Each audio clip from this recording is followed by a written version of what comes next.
now we're going to preview Wild Card Weekend, the upcoming games for this week. Then we're going to give our picks as well. The first game is World War III, like I like to call it, Baltimore at Pittsburgh. These teams have played once before. This year they split between the two previous early meetings. I heard a stat the last 8 games between these two teams have been decided by less than 3 points. Yeah. I think it was a total of 22 points in the last 8 games. So it's always a battle. Somebody always gets hurt. So I think somebody had a skull fracture last time they played.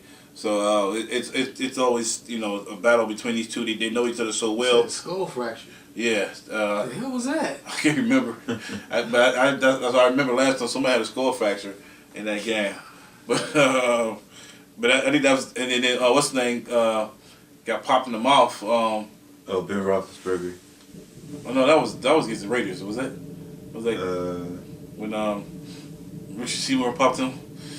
Oh yeah, maybe that was. But anyway, what's the key to this game? And who you guys liking this one? I think the key to the game is just whoever got the ball last. It usually comes down to the last drive. Whoever makes the least amount of mistakes. Or makes the defensive play. Well, I think the key is Pittsburgh's offensive line. Left tackle has kind of been a problem spot for him, and it was with Suggs out there. I think that's the one advantage the Ravens may have. So they got to make sure that they can contain Suggs. The other concern is Polamalu still has that Achilles issue. He's going to play, but he's not. Especially this one. He's not. He's only like an 80%. So. And his 80% still right now. Yeah. Right, I got Pittsburgh on my picks because I got them on my bracket. Mm-hmm. So I got to get as much points as possible. But my gut feeling, I like the Ravens. I really do. I like the way they came out against Kansas City. They just I don't know. They personally hate Pittsburgh.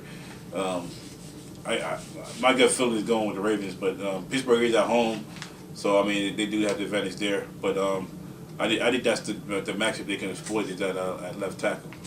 What about you, Sean? These are your 2 favorite teams. No, I ain't picking none of them. The hell with them. No, I guess it's really hard to tell, man. It's like one day I think Pittsburgh, the other day I think lean towards Baltimore. It's I'm probably gonna just go with Pittsburgh since they're at home and I still don't think Baltimore's secondary is that great, even though they've been solid for the most part this year. Of course, Kansas City they couldn't expose that because they never threw their receivers anyway. But I'm gonna pick Pittsburgh. I think they don't have anybody that can match up with Mike Wallace. He's an emerging star. All right, Lawrence, what you got? Well, I got Steelers about 3. How many you guys going Pittsburgh by? Probably about 3. Yeah, I think. Yeah, I kind of want to go with Baltimore. I think they got offensively they're probably a little bit better, but I'm gonna have to go with Pittsburgh because I know the playoffs is different, but I ain't like how even though Baltimore won that first game, it was without Roethlisberger. And they did say to the stat about Roethlisberger. These two teams split the last 6 games, but Roethlisberger didn't play in 3 of them. And the ones he played in, Pittsburgh 3-0. Yeah. So he's somehow going to be the X factor, whether it's good or bad. I don't know, but I just got to go with Pittsburgh by 3. The other key you mentioned about Wallace. I think the Ravens got to keep Wallace from having one of them big plays. He always seems to get a bomb like he did against the Browns. Tell them you need to watch their cheerleaders too. Say cheerleaders? Yeah, from Roethlisberger. All right, the other game, Green Bay at Atlanta. This is another matchup that happened earlier. Falcons won earlier. Matt Ryan led the team with another late fourth quarter drive, game-winning drive.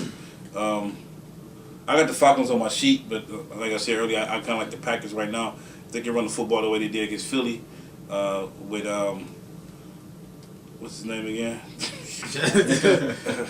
Jason Starks. Yeah, James Starks. James Starks. Yeah. They can run the football with James Starks the way they did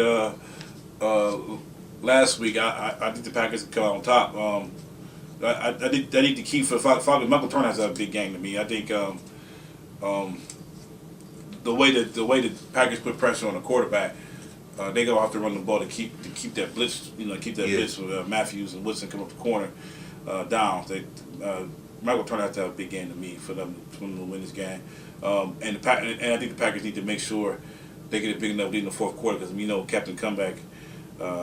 I think it's close to the fourth quarter. Matt Ryan finds a way to get him the game. But who do you guys like in it? I definitely like Atlanta. I think it's just their year.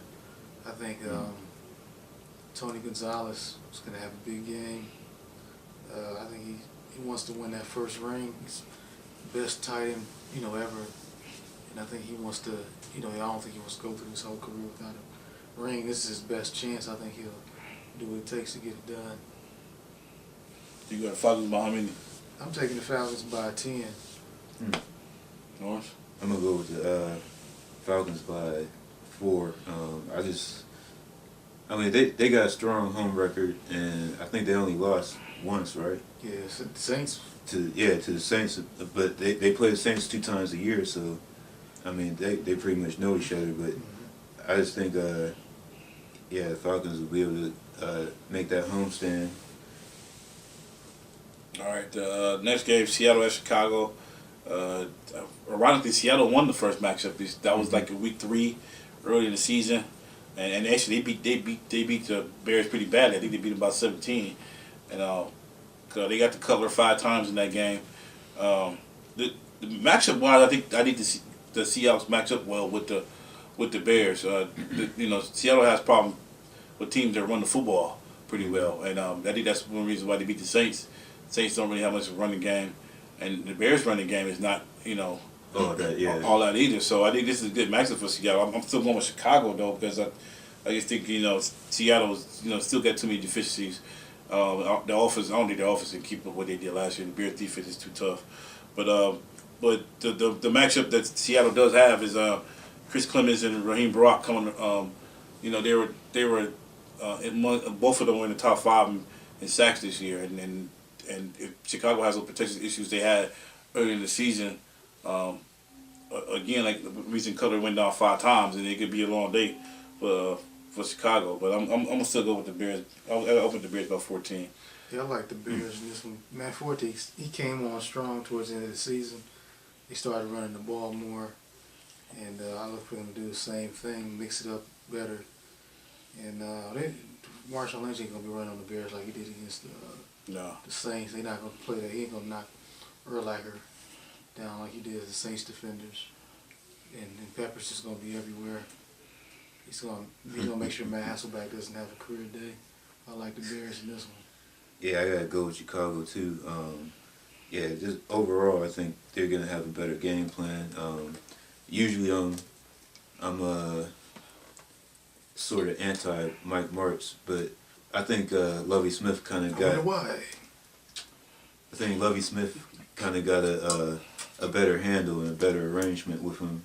And I think Mike Martz is actually listening to him. You know what I'm saying? They actually compliment each other a little bit because they won the championship together. Yeah. So I take Chicago by 10. All right, the last game,